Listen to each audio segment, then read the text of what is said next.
పెంచుకున్న పెంపుడు కుక్క చనిపోతే కన్నింటి పర్యంతమైంది పెద్దపల్లి జిల్లా గోదావరి ఖనిలో ఓ ఫ్యామిలీ. మార్కండేయ కాలనీకి చెందిన భాస్కర్ రెడ్డి అన్నపూర్ణ దంపతులు 3 సంవత్సరాలుగా పెంచుకుంటున్న పెంపుడు కుక్క రియో ఇటీవల మరణించింది. దీంతో కుటుంబంతో పాటు ఇరుగు పొరుగు వారు సైతం బాధపడ్డారు. సాంప్రదాయం ప్రకారం దానిని సమాధి చేసి దశదిన కర్మ నిర్వహించారు.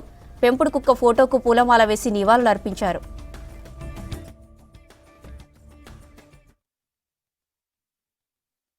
మరియు వాడు 20 days బేబీని తీసుకొచ్చి ఇచ్చిండు మా చిన్న అబ్బాయి. మా ఆరోగ్యానికంటే ఎక్కువ దాన్నే చూసుకున్నాం మేము. అది ఎట్లా అంటే మేము ఇంట్లో ఉన్నా లేకున్నా 4 ఇళ్ళ కాపులలా ఉండేది. ఎవరు వచ్చినా కొత్త పర్సన్స్ వస్తే అరవడము, మేము ఎటన్నా లోపల నుంచేసి వెళ్తే వస్తే వెంటనే మా మీద పడి చిన్న పిల్లలాగా ఇట్లా ఏడ్చి అవన్నీ చేసి ఎందుకు తీసుకెళ్ళలేదు అన్నట్టు చేసేది.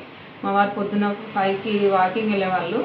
డ్యూటీకి వెళ్ళినప్పుడు కూడా అంతే, పైన మెట్ల మీద కూర్చొని ఆ రోడ్డు వెళ్ళే సైడే చూసుకుంటూ కూర్చునేది. అంత ప్రేమ ఉన్నది. ఆ ఒక్క నిమిషంలో అసలు గేట్ ఎవరు తీసిందో తెలియదు, బయటకు వెళ్ళిపోయింది. ఆ వీధి కుక్కలు దాన్ని ఖర్చి చేసిన. ఆ రోజు వ్యాక్సిన్ వేయించినాము, టీటీ వేయించినాము, చనిపోయింది. దాని మరణాన్ని మాత్రం మేము జీర్ణించుకోలేకపోతున్నాం. మాకు మనుషుల కంటే ఎక్కువ అది తట్టుకోలేకపోతున్నాం. అలా ఒక మనిషిలాగా చూసుకున్నాం మేము. ఆ ఇంట్లో మనిషి కంటే ఎక్కువ కాబట్టి మనిషికి చేసినట్టే దానికి అవన్నీ చేసి అందరిని పిలిచి సహపంక్తి భోజనాలు పెట్టేసినాం అందరి చుట్టూ.